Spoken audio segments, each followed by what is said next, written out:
दर्शकों, महादेव भक्ति चैनल में आप सभी का स्वागत है।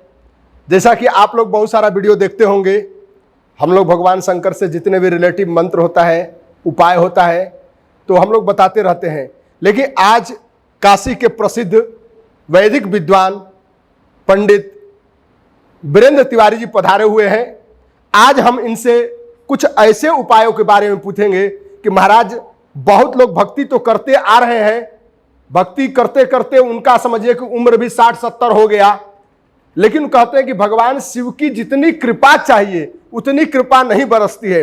आखिरकार उनकी कहां से त्रुटियां है, कहां से भूल है, कहां से चूक है कि उनको वह कृपा प्राप्त नहीं हुई, या पूर्व जन्मार्जितम विद्या पूर्व जन्मार्जितम धनम, कुछ ऐसा तो उनके ऊपर लागू नहीं हो जाता है। तो मैं सबसे पहले आचार्य वीरेंद्र तिवारी जी से मैं संपर्क करता हूं। हर हर महादेव भक्ति चैनल में आप सभी का स्वागत है। महाराज जी, जैसा कि आप जानते हैं कि बहुत सारे ऐसे भक्त हमारे पास आते हैं और मिलते भी हैं, फोन भी करते हैं, कहते हैं महाराज भक्ति करते करते भगवान शिव की हमारी पूरी उम्र बीत गई, मैं 70-72 साल का हो गया, लेकिन जैसा आप बता रहे हैं वैसा तो कोई भक्ति से मुझे फल नहीं मिलता है। इसमें महाराज कहां से चूक होती है, कहां से त्रुटियां होती है? क्या उनकी भक्ति में त्रुटियां होती है, या उनकी आस्था में त्रुटियां होती है, या फिर पूर्व जन्मार्जितम विद्या में कुछ त्रुटि होती है? कहां से त्रुटि होती है महाराज? पहले तो मैं आप सभी दर्शकों का, भक्तों का इस महादेव भक्ति चैनल में हार्दिक स्वागत करता हूं, अभिनंदन करता हूं। जहां तक रही भक्ति की बात कि भक्ति हम करते हैं और उस भक्ति का संतोषजनक परिणाम हमको नहीं मिल पाता है, तो इसके पीछे सिर्फ और सिर्फ हमारे समझ से एक ही उसमें कमी दिखाई पड़ता है कि भगवान की भक्ति को प्राप्त करने के लिए जो 3 चीज़ों की आवश्यकता होती है, उसमें कहीं न कहीं किसी चीज़ से हम जो है कि वंचित रह जाते हैं। जी महाराज। जैसे में भगवान, हम बीमार हो गए तो हमारे को रोग कोई ग्रसित कर लिया, तो ग्रसित कर लिया रोग, तो उसको दूर करने के लिए पहले हमारे मन में भाव आएगा कि डॉक्टर के पास जाना है। तो केवल हमारे अंदर भाव आ गया कि डॉक्टर के पास जाना है, तो उतने से हमारा कार्य नहीं हो जाएगा, हमको डॉक्टर के पास जाना पड़ेगा। डॉक्टर के पास जाएंगे, अब डॉक्टर के पास ध्यान आने के बाद दूसरा चीज आ जाता है संबंध, तो उससे हम संबंध अपना स्थापित करेंगे, और जब संबंध स्थापित करेंगे तो उससे हम अपने क्रियाओं के द्वारा, भावनाओं के द्वारा उसको, अपनी दुख को, अपनी भाव को उसको बयान करेंगे, उसको बताएंगे। जब उस डॉक्टर को हम बयान अपना बताएंगे, तो फिर अब बयान बताने के बाद अब तीसरी गति होती है समर्पण की गति। हम अपने आप को उसके ऊपर में समर्पित कर दें। दुख को बता दिया, रोग को बता दिया, अब अपनी बुद्धि ना लगाएं, अब वो डॉक्टर की बुद्धि को लगाने देना चाहिए। जो डॉक्टर इलाज बताए उसी तरह से, चाहे पिता के पास जाइए, राजा के पास जाइए, या किसी भगवान के पास मंदिर में जाइए, किसी की भक्ति कीजिए, तो भक्ति में सर्वप्रथम है उस ईश्वर का ध्यान करना, महादेव जी का ध्यान करना। जब महादेव जी का ध्यान आया तो उनसे संबंध स्थापित करने का प्रयास कीजिए, या वहाँ जाकर के संबंध स्थापित कीजिए, या मन में बैठ करके, घर में बैठ करके उनका चिंतन करते हुए, ध्यान करते हुए उनसे संबंध जोड़ने का प्रयास कीजिए। जब आप उनसे संबंध जोड़ लेंगे तो संबंध के बाद सीधे अपने आप को उनके ऊपर में आप समर्पित कर दीजिए कि हे प्रभु, जो करना है आपको करना है। ऐसा भाव लगा करके अपने सारे कर्मों को करते हुए मन को उस परमात्मा में, उस शिव में, उस कल्याण स्वरूप शिव में अपने मन को लगाएं। तभी तो किसी ने कहा है, गोस्वामी तुलसीदास जी ने कहा है कि कर से कर्म करो विधि नाना, और मन राखो जहां कृपा निधाना। कर्म करते रहिए, सारे कर्मों को करते जाइए, और करते करते अपने मन को उस परमात्मा में लगाते हुए, और उस सारे कार्यों को उस परमात्मा को ही समर्पित कीजिए। चाहे जो अच्छा कर रहे हैं, बुरा कर रहे हैं, पूजा कर रहे हैं, हम पूजा में सारा पूजा अपने लिए करते हैं, लेकिन बाद में कहते हैं कि न मम श्री विष्णु देवता प्रीत्यर्थम न मम। महाराज जी का कहने का तात्पर्य है कि यदि पूजन किया उसका फल नहीं मिला तो कहीं ना कहीं से हमारी आस्थाओं में कमी है, हमारी भावनाओं में कमी है, हमारी सोच में कमी है। मैंने दिखावा तो किया लेकिन पूजा नहीं किया। और महाराज जी का कहने का तात्पर्य यह है कि आप जब भी शिवालय जाएं, जब भी भगवान के पास जाएं, भगवान के ऊपर सारा समर्पित कर दें, भगवान के ऊपर सारा छोड़ दें।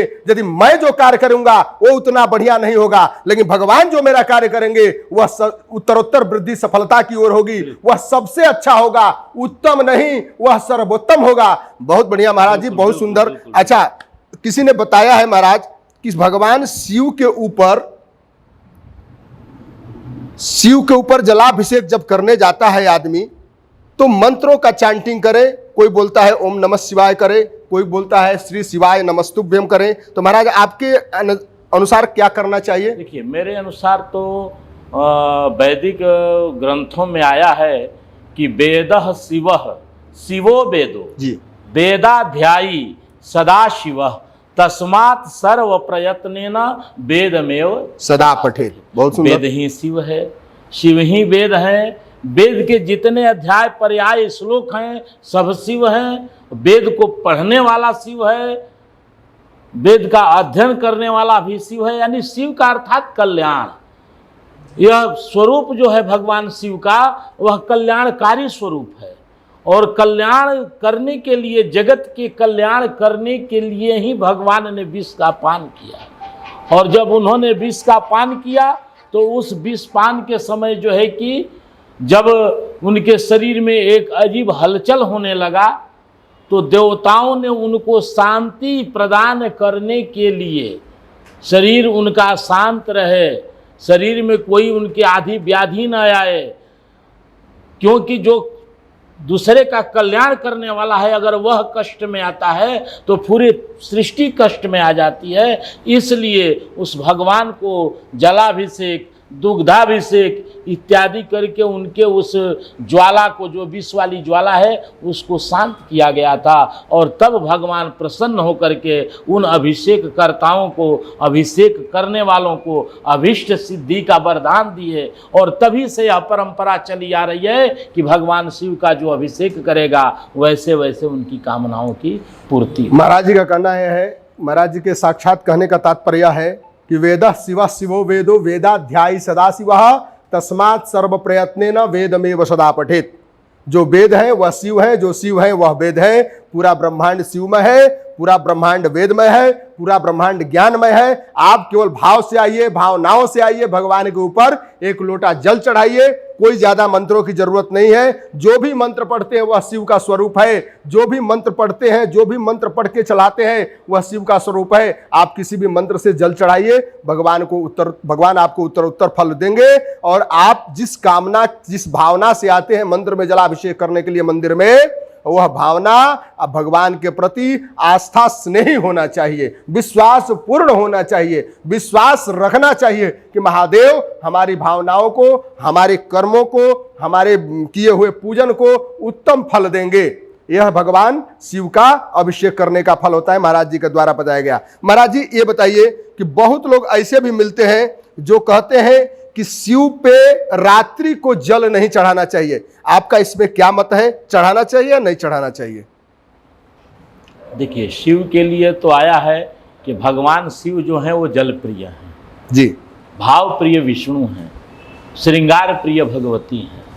तो जब भगवान शिव जल प्रिय हैं तो उस जल के साथ अन्य चीज़ों को चढ़ा करके भगवान पर अर्पण किया जाता है। शिवलिंग पर जल चढ़ाने की जहाँ तक प्रथा है तो वह जल चढ़ाना चाहिए, लेकिन विशेष परिस्थिति में जब भगवान शिव का श्रृंगार हो जाता है तो श्रृंगार के कुछ समय पश्चात जल नहीं चढ़ाना चाहिए।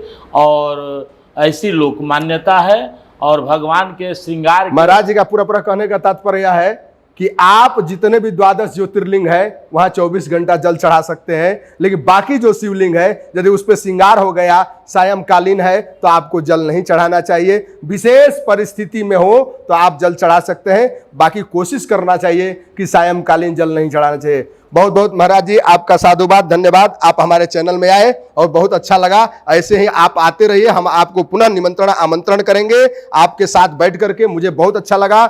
महादेव भक्ति चैनल प्रिय दर्शकों जितने भी देख रहे हैं, ये काशी के विद्वान वैदिक विद्वान हैं और हम लोगों का सौभाग्य है कि हमारे चैनल पे आए, और मैं पुनः इनसे निमंत्रण आमंत्रित करता हूं कि महाराज जी इस चैनल पे आए और ऐसे ही सुझाव अपने भक्तों को, इस महादेव भक्ति चैनल वाले देखने वाले लोगों को देते रहे। हर हर महादेव, घर घर महादेव। शंकर भोलेनाथ की महिमा अपरंपार।